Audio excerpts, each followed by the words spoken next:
At the dawn of the 20th century, the golden age of ocean liners was marked by fierce international rivalry, as nations vied for maritime supremacy through ever larger, faster, and more luxurious ships. The launch of the RMS Titanic in 1912 was just one chapter in a transatlantic arms race among powerful shipping companies like Britain's Cunard and White Star Line and Germany's Hamburg America and Norddeutscher Lloyd. These floating palaces weren't merely feats of engineering. They were national symbols of pride and prestige, from the opulent Imperator and her even grander sister Vaterland, to Cunard's record-breaking Lusitania, the stately Aquitania, and the American flagship Leviathan. Each ship brought its own grandeur, innovation, and story to the high seas, shaping an era where the Atlantic crossing became both a spectacle and a statement of global ambition. Today, we turn our attention to 5 remarkable examples, aside from Titanic, that stand out in both history and design. RMS Olympic, the old, reliable of a golden age. Before the world was captivated by the tragic story of the Titanic, there was her elder sister, RMS Olympic, launched in 1910 and entering service the following year. She was the first of the legendary Olympic-class liners, and, for a time, the largest ship in the world. But the Olympic was more than a marvel of scale. She was a masterpiece of Edwardian refinement and resilience. Built by Harland and Wolff in Belfast for the White Star Line, the Olympic was created to redefine ocean travel. She wasn't as swift as Cunard's Mauretania or Lusitania, but she offered something more enduring: stability, grandeur, and unparalleled comfort. Upon boarding, passengers were greeted by the now iconic first-class grand staircase, a sweeping ascent of carved oak crowned by a wrought iron and glass dome. Crystal chandeliers glittered above. This was a ship designed not only to cross the Atlantic, but to transport its guests into a floating dream of elegance. First class on the Olympic was a study in opulence.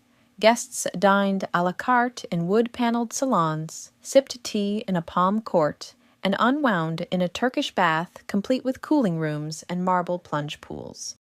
The reading and writing room, the smoking lounge with its stained glass windows, and private parlor suites, some with their own promenades, offered a domestic intimacy dressed in luxury. She boasted electric lifts, a heated swimming pool, and even a Marconi wireless system, a cutting-edge amenity at the time.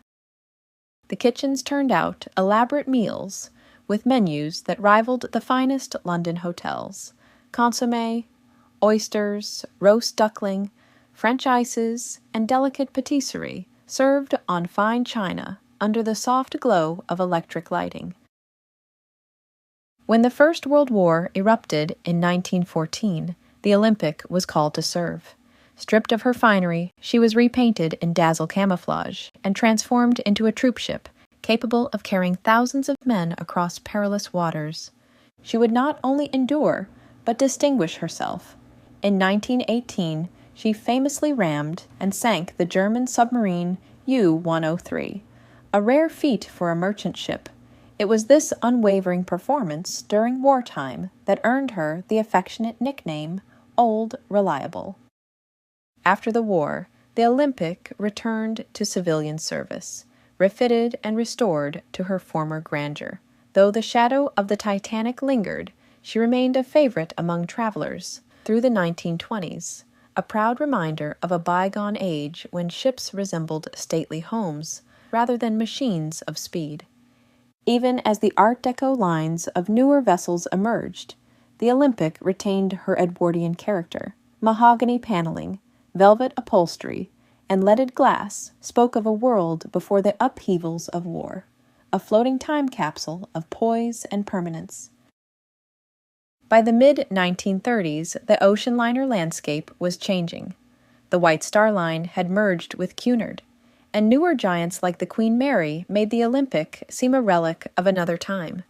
In 1935, after nearly 25 years of faithful service, she was retired, and by 1937 scrapped. Yet parts of her live on. Her first-class lounge and staircase were salvaged and reassembled in the White Swan Hotel in Alnwick, England. Other fragments, fittings, chairs, ornate balustrades now reside in museums and private collections, tangible echoes of her enduring elegance. Through peace and war, she earned a reputation not just as a luxury liner, but as a symbol of grace, strength, and steadfastness. She may no longer cross the Atlantic, but in history's memory the Olympic still sails, an Edwardian queen whose grandeur weathered the storms of time. Imperator, Berengaria, the Floating Empire. The Imperator launched by the Hamburg America Line in May 1912, just 5 weeks after the Titanic disaster. She was Germany's bold declaration that the age of British dominance at sea was being challenged. At over 900 feet long and briefly the largest ship in the world, Imperator was conceived not just as a vessel, but as a symbol of national pride, a floating cathedral of power, refinement, and modernity. Her most iconic feature was impossible to miss: a colossal bronze eagle figurehead perched over the bow, wings stretched commandingly toward the Atlantic. Inside, she was no less dramatic. First-class passengers ascended sweeping marble staircases beneath gilded ceilings and passed through salons inspired by Versailles and Schönbrunn. The main dining room, a 2-story marvel modeled after the Hall of Mirrors, glittered with chandeliers, mirrored paneling, and classical frescoes. Louis XVI furniture filled staterooms draped in silk damask, while the most elite suites included private parlors, domed ceilings, and ensuite bathrooms finished in marble and silver. Like other great liners of the day, dining aboard Imperator was a spectacle in itself. Guests dined on multi-course menus that included delicacies such as tortue clair, clear turtle soup, suprême de volaille à la reine, pâté de foie gras en croûte, and elaborate desserts like pudding diplomate and bavarois aux fruits. Fine wines and vintage champagne were poured with precision by liveried stewards, and the table settings featured the finest German silver and porcelain. Everything was choreographed to impress a clientele that included industrialists, aristocrats, and opera stars. Yet Imperator's reign as a luxury liner was unexpectedly short-lived. With the outbreak of World War I in 1914, she was laid up in Hamburg, where she languished for the duration of the conflict.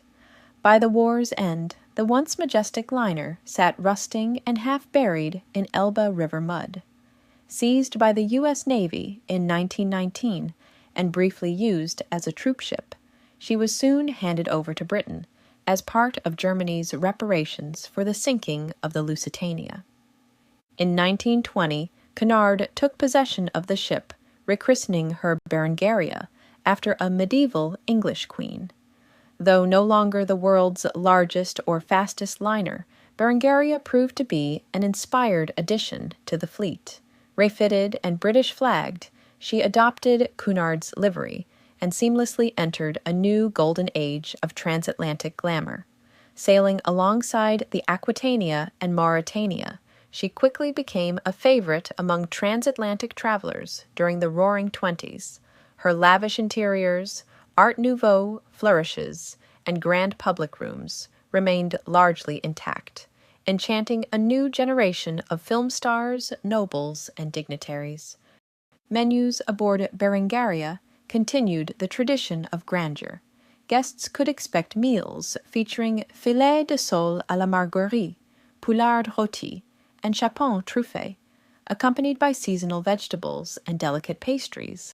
Afternoon tea was served with precision in drawing rooms paneled with walnut and velvet, while evening cocktails flowed in lounges outfitted with crystal sconces and heavy carpets. By the 1930s, however, a new age of streamlined, modern ocean liners was dawning. Berengaria now aging and plagued by wiring issues that caused repeated onboard fires, was quietly retired in 1938 and eventually sold for scrap. Still, her legend endured. She had once outshone the Titanic in size, captivated passengers with imperial grandeur, and reigned in 2 navies under 2 flags. From the eagle-crowned prow of Imperator to the stately staterooms of Berengaria, she remained one of the great Atlantic monarchs, a ship not merely built for travel, but for splendor. Vaterland/Leviathan, America's floating fortress of elegance. The SS Leviathan, towering above the piers of New York Harbor, she wasn't merely a ship. She was a self-contained world of opulence and ambition, a floating embodiment of American grandeur. But her origins, like so many transatlantic giants, began elsewhere, under the imperial flag of Germany. Launched in 1913 as the Vaterland, she was the Hamburg America Line's response to the dominance of Britain's Cunard and White Star lines. At the time of her debut, Vaterland was the largest ship in the world, a marvel of pre-war engineering and decor. Her interiors paid tribute to the high style of the Belle Époque. Glittering chandeliers hovered over richly paneled salons. Staircases curved through multiple decks beneath stained glass skylights, and gilt-framed mirrors lined corridors that shimmered with polished marble. First-class cabins were outfitted with velvet upholstery, mahogany writing desks, and ensuite washrooms trimmed in porcelain and silver. Public spaces like the Palm Court and Winter Garden invited guests to sip tea beneath faux trellises and painted ceilings, surrounded by potted palms and the soft strains of chamber music. Dining aboard Vaterland was equally lavish. The main restaurant, with its soaring columns and wall murals, resembled a grand European hotel more than a ship's mess hall. Guests in first class dined on lavish French cuisine, consommé célestine, truite au bleu, côtelette d'agneau à la reine, and towering confections like croquembouche and genoise aux fruits. Every meal was accompanied by fine wines, and the service was executed with near-military precision by white-gloved waiters and wine stewards. But her reign was abruptly cut short. With the outbreak of World War I in 1914, Vaterland found herself trapped in Hoboken, New Jersey, during what was only her 7th crossing. For 3 years she remained interned, immense, inactive, and gathering dust along the Hudson River. Then, in 1917, when the United States entered the war, she was seized and recommissioned by the U.S. Navy. President Woodrow Wilson personally suggested her new name, Leviathan, a fitting title for what would become the most massive troopship of the war. During her military service, she transported over 94,000 American soldiers to Europe, carrying a sixth of the U.S. Expeditionary Forces through the U-boat-laced Atlantic. After the armistice, Leviathan sat idle once more, but in 1923 she was reborn, refitted, refurbished, and rechristened as the majestic flagship of the newly formed United States lines. Her transformation was remarkable. Gone were the German interiors. In their place emerged a bold new vision of American luxury, melding neoclassical grandeur with the sleek lines of the Roaring Twenties Art Deco. Her grand staircase was reimagined with rich walnut paneling and inlaid brass. Her ballrooms sparkled with crystal fixtures, mirror-tiled walls, and parquet floors polished for jazz-age dancing. A new swimming pool, a modern gymnasium, a fully outfitted barber shop, and beauty salon, and even a soda fountain captured the exuberance of American culture at sea. Her kitchens were similarly updated. First-class menus aboard Leviathan reflected an indulgent transatlantic taste with an American twist, offering dishes such as lobster à l'américaine, roast Vermont turkey with chestnut dressing, filet mignon sauté chasseur, and elaborate cold buffets featuring aspic-covered delicacies and molded salads. Desserts included baked Alaska, peach melba, and Bavarian cream with fresh mint. Afternoon tea was served with petit fours and tea sandwiches in the palm court, while evening cocktails flowed in richly appointed lounges styled after Fifth Avenue supper clubs. A veritable city at sea, Leviathan carried 1,800 passengers in 3 classes, supported by an astonishing 1,100 crew members. She sailed with fanfare and flourish, welcomed by brass bands in Manhattan, and admired by tourists and dignitaries at every European port. For over a decade, she symbolized American maritime confidence in the interwar period, strong, stylish, and ready to rival any Cunard or French line competitor. Yet like so many grand ships of her era, Leviathan could not withstand the shifting tides of history. The Great Depression hit transatlantic travel hard, and her vast interiors became increasingly difficult to fill. Despite her prestige, the economics of operating such a massive liner were unsustainable. She was quietly withdrawn from service in 1934 and laid up once more in New York Harbor. 4 years later, she embarked on her final voyage, not to Europe, but to the scrapyards of Scotland. Even so, Leviathan's story endures. She remains one of the most ambitious undertakings in maritime history, an imperial palace reborn as a democratic dreamliner. She carried the weight of empires and the hope of a young nation, eager to define its own version of grandeur. RMS Lusitania, a floating palace of power and refinement. Launched in 1906 from the John Brown and Company shipyard in Clydebank, Scotland, the Lusitania was the pride of the Cunard Line and Britain's strategic answer to Germany's growing dominance in transatlantic travel. She was built for speed, powered by the largest turbine engines the world had ever seen, capable of slicing through the Atlantic at a remarkable 25 knots, or roughly 29 miles per hour. It was a matter of national prestige and military foresight, partly financed by a £2.6 million loan from the British Admiralty. The Lusitania was designed with war in mind. Her hull was reinforced to support gun emplacements, and her vast holds could be converted for troop transport. Yet none of this was visible to the public. To the outside world, she was not a warship, but a floating hotel, opulent, refined, and peerlessly modern. When she embarked on her maiden voyage to New York, the Times of London captured the moment with patriotic flair. Never did a ship sail with such mighty and inspiring cheers as those from the vast multitudes. The Liverpool crowd sang with great spirit. It was an inspiring scene.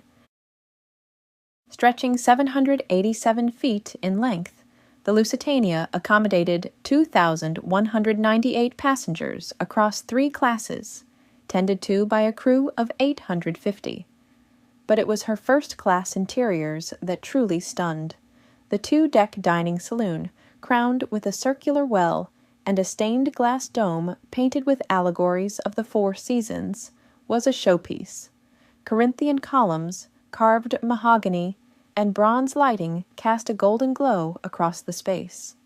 An upper-level balcony allowed diners to gaze down upon the grandeur below. Elsewhere, the first-class lounge evoked the comfort of an English country house, with a vaulted ceiling, a 12-panel stained glass skylight, representing the months of the year, and a towering green marble fireplace. The library, in pale Adam style, featured elegant neoclassical plasterwork and satinwood detailing. Private suites flirted with fantasy. The most luxurious accommodations included silver-plated bathroom fittings, personal parlors, and interiors modeled after the Petit Trianon at Versailles, a tribute to Marie Antoinette's beloved retreat, now reimagined in motion upon the Atlantic. Dining aboard the Lusitania was a ceremony of indulgence. On a typical evening in first class, passengers might be served green turtle soup, sole and cream, capon with sausages, sirloin of beef, and elaborate desserts like gâteau mexicain, petit fours, and chocolate Bavarois, accompanied by fine wines, Havana cigars, and top-shelf liqueurs. Even second-class passengers dined in style, enjoying dishes like roast lamb with mint sauce, sautéed rabbit, and currant pudding with sweet sauce. Third class, though simpler, still offered hearty, well-prepared meals that far surpassed earlier standards of transatlantic travel. Even in third class, the experience exceeded expectations for the era. Cabins housed 2 to 8 passengers, with improved bedding, ventilation, and privacy. The polished pine dining room served generous portions, oatmeal porridge in the morning, roast beef or pork at midday, with vegetables, bread, and pudding for dessert. It was a deliberate effort to bring dignity to even the humblest crossing. Yet, despite her magnificence, the Lusitania's story ended in tragedy. On May 7, 1915, just off the coast of Ireland, she was struck by a German U-boat torpedo. The ship sank in only 18 minutes. Of the 1,959 passengers and crew aboard, 1,198 were lost. The sinking shocked the world. That such a majestic vessel, carrying civilians and flying a neutral flag, could be destroyed so swiftly and violently, became a turning point in public sentiment, particularly in the United States. Though America would not enter the war for 2 more years, the Lusitania's fate served as both a warning and a rallying cry. Though her life was brief, the Lusitania stood at the pinnacle of maritime ambition. She embodied speed, elegance, and imperial confidence. She redefined what it meant to cross an ocean, not just in comfort, but in style, with chandeliers overhead and sea spray at your window. Her wreck now rests beneath the waves, but her legend remains unsinkable. The Lusitania is remembered not merely as a wartime casualty, but as a symbol of all that ocean liners once were, dreams forged in steel and velvet, gliding across the Atlantic with grace, power, and purpose. RMS Aquitania. From the moment her keel was laid at the Clydebank yards of John Brown and Company in 1910, the Aquitania was destined for greatness. Launched in 1913, she was Cunard's graceful answer to the showy might of White Star's Olympic and Hamburg America's Imperator. She was not simply a ship, she was a floating palace. And unlike her sleeker sisters, Lusitania and Mauretania, who raced across the Atlantic for the blue riband, Aquitania was never built for speed. Her triumph was in her beauty and her bearing. She offered something altogether different, a journey, not of haste, but of grace. It was this quiet dignity that earned her the nickname, the Ship Beautiful, a moniker she wore with timeless ease. At 901 feet in length and displacing more than 45,000 tons, Aquitania was a marvel of proportion and poise. Though marginally smaller than her White Star rival Olympic, her 4-funnel silhouette, still the ultimate symbol of transatlantic prestige, commanded instant respect. Her size represented Cunard's confident leap into a new age, one that no longer chose between power and polish, but demanded both. Step aboard, and the illusion of a grand Edwardian estate took hold.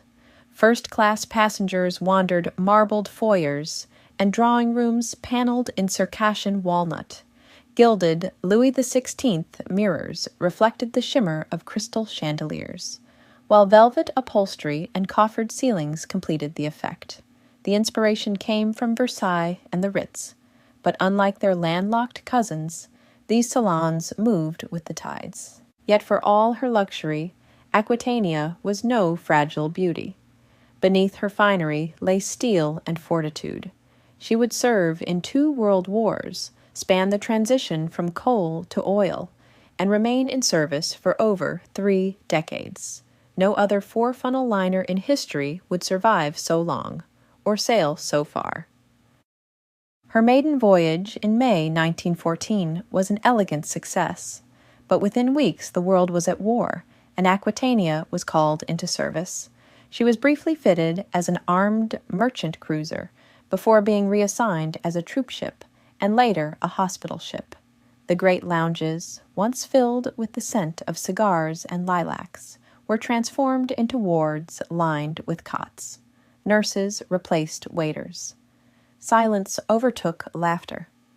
During the grueling Dardanelles campaign, Aquitania served as a floating lifeline, transporting the wounded from Gallipoli.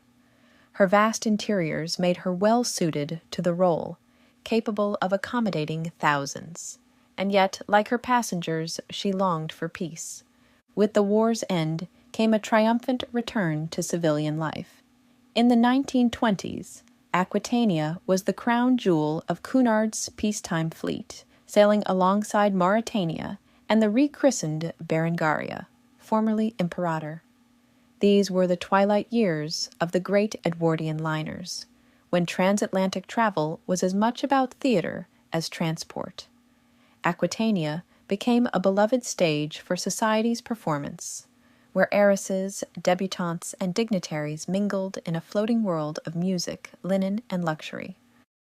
Though her menus are less well documented than those of the Lusitania or Titanic, the Aquitania upheld Cunard's tradition of refined French-influenced cuisine. First-class diners began their evenings with potage crème d'orge, a creamy barley soup, followed by filets de sole à la marguerie, or perhaps suprême de volaille à la reine, chicken in a delicate cream sauce with mushrooms and truffles. Roasts were served with ceremony, saddle of lamb with mint sauce, pomme parisienne, chou-fleur au gratin, and salade de saison. Trolleys offered pudding diplomate, gâteau saint, honoré and glaces assorted, followed by coffee, fresh fruit, and dainty bonbons. Second-class passengers enjoyed solid British staples, roast beef, suet puddings, while third-class travelers, many emigrating to America, found clean accommodations, hearty meals, and even separate dining rooms for men and women, an amenity unheard of a generation earlier. Unlike many of her sisters lost to tragedy or war, Aquitania endured, becoming the last four-funnel liner to sail commercially and a living link to a fading era. Expected to retire after the 1934 Cunard-White Star merger, her excellent condition and enduring popularity kept her at sea while the Queen Mary and Queen Elizabeth were still being built. When World War II came, she was refitted as a troop ship, shedding her gilded interiors for cots and lifeboats, yet remaining reliable and steady through danger. After the war, she made final voyages before retiring in 1949, completing an unmatched 36-year career. Having crossed the Atlantic over 400 times and carried more than 1 million passengers, Aquitania uniquely served in both world wars and returned to civilian life. Nicknamed the Ship Beautiful by those who sailed her, she embodied Edwardian elegance and offered a graceful continuity in a century of upheaval. The Olympic, Imperator, Leviathan, Aquitania, and Lusitania were ships that defined a golden age of ocean travel, where engineering marvels met unrivaled luxury and ambition. These liners were more than vessels. They were symbols of national pride, social grandeur, and the unyielding human spirit to conquer the seas in style and speed. Their legacies, marked by elegance, innovation, and sometimes tragedy, continue to captivate us, reminding us of a time when crossing the Atlantic was not just a journey, but an experience of timeless refinement and enduring courage.